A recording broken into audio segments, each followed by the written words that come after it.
வணக்கம். இன்னைக்கு உங்களுக்காக ஒரு முக்கியமான தகவலோட வந்திருக்கிறோம். ஆமா. தமிழ்நாட்டு அரசியல் நிலவரம் பத்தி சமீபத்தில் வெளியான ஒரு கருத்து கணிப்பு முடிவுகள். அத பத்தி நாம இன்னைக்கு கொஞ்சம் விரிவாக பார்க்க போறோம். நிச்சயமா. நீங்க கொடுத்திருக்கிற இந்த கருத்து கணிப்பு தரவுகள்ல சில ஆச்சரியமான விஷயங்கள் இருக்கு இல்லையா? ஆமா, கண்டிப்பா. இந்த கருத்து கணிப்புல சில எதிர்பாராத திருப்பங்கள் இருக்குன்னே சொல்லலாம். அப்படியா? முக்கியமா பாத்தீங்கன்னா, தமிழ்நாட்டு அரசியல் களம் பல வருஷமா திமுக, அதிமுக இந்த ரெண்டு பெரிய கட்சிகளை சுத்தி தானே இயங்கி வந்திருக்கு. ஆமா, அது உண்மைதான்.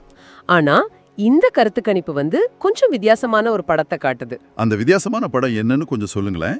அதாவது நம்ம நடிகர் விஜய் சமீபத்துல ஆரம்பிச்ச கட்சி தமிழக வெற்றி கழகம். ஆமா, டிவிகே. அந்த கட்சி இந்த குறிப்பிட்ட கருத்து கணிப்புல மத்த கட்சிகளை விட முன்னாடி இருக்குன்னு சொல்றாங்க. என்னது, முதலிடத்துல? இது நிஜமாவே பெரிய செய்தி. ஆமா. பல வருஷமா களத்துல இருக்கிற காங்கிரஸ், பாஜக மாதிரி தேசிய கட்சிகள் கூட இதுல பின்தங்கி இருக்கிறதா சொல்றீங்க? அப்படிதான் இந்த கணிப்பு சொல்லுது. அதான் இதுல இருக்கிற முக்கியமான ஆச்சரியம். இது எப்படி சாத்தியம்? ஒரு வருஷம் கூட ஆகலையே கட்சி ஆரம்பிச்சு.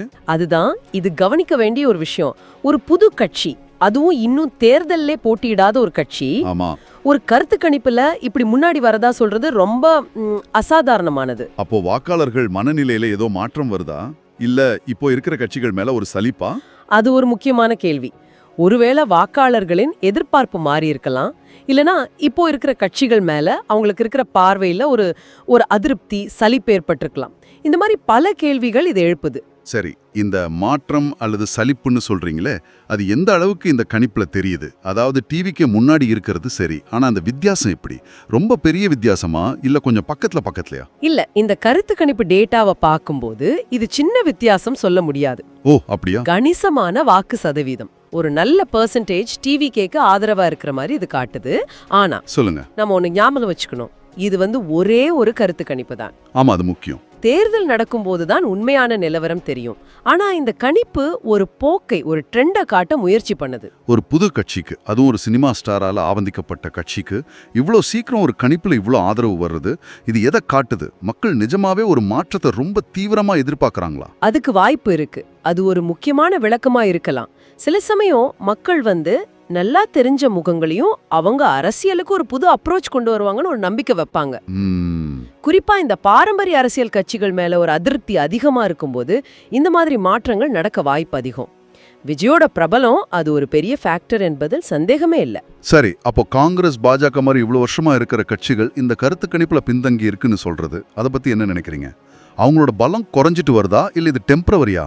தேசிய கட்சிகளை பொறுத்த வரைக்கும் மாநில அரசியல்ல அவங்களோட தாக்கம் பல விஷயங்களை பொறுத்தது. ஆமா, கூட்டணிகள், லீடர்ஷிப். கரெக்ட். கூட்டணிகள், மாநில தலைமை யாரு, அப்போ இருக்கிற அரசியல் சூழல் என்ன, இப்படி பல விஷயங்கள் இருக்கு. இந்த கருத்து கணிப்பு ஒருவேளை அந்த குறிப்பிட்ட டைம்ல வாக்காளர்கள் மாநில கட்சிகள் மேலேயோ இல்ல ஒரு புது மாற்றம் நோக்கியோ அதிகமா ஈர்க்கப்பட்டிருக்கலான்னு காட்டுது. புரியுது. இது அவங்களோட பலம் நிரந்தரமா குறைஞ்சிருச்சுன்னு அர்த்தம் கிடையாது. ஆனா இது அவங்களுக்கு ஒரு எச்சரிக்கை மணி மாதிரி இருக்கலாம். யோசிக்க வேண்டிய விஷயம்.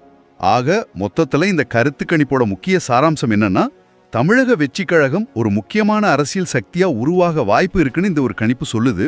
ஆனா மறுபடியும் சொல்றேன், இது தேர்தல் முடிவு கிடையாது, ஒரு ஆரம்பகட்ட அறிகுறி மட்டும்தான். அப்படிதானே? மிகச்சரியா சொன்னீங்க. கரெக்ட். கருத்து கணிப்புகள் அப்படிதான். அது ஒரு குறிப்பிட்ட நேரத்துல மக்களோட மனநிலை எப்படி இருக்குன்னு காட்டுற ஒரு கருவி, அவ்வளவுதான். சரி. அது ஃபியூச்சரா கரெக்டா கணிக்கும்னு சொல்லிட முடியாது.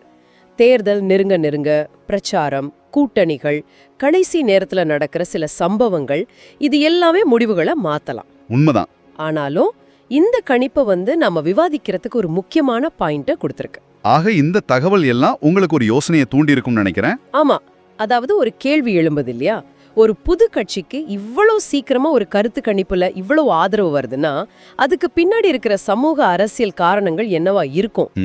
வாக்காளர்கள் சும்மா ஒரு பிரபல முகத்தை மட்டும் பாக்குறாங்களா, இல்ல இப்போ இருக்கிற அரசியல் சிஸ்டம் மேல அவங்களுக்கு ஆழமான அதிருப்தி இருக்கா? இது நீங்க யோசிக்க வேண்டிய ஒரு முக்கியமான கேள்வி.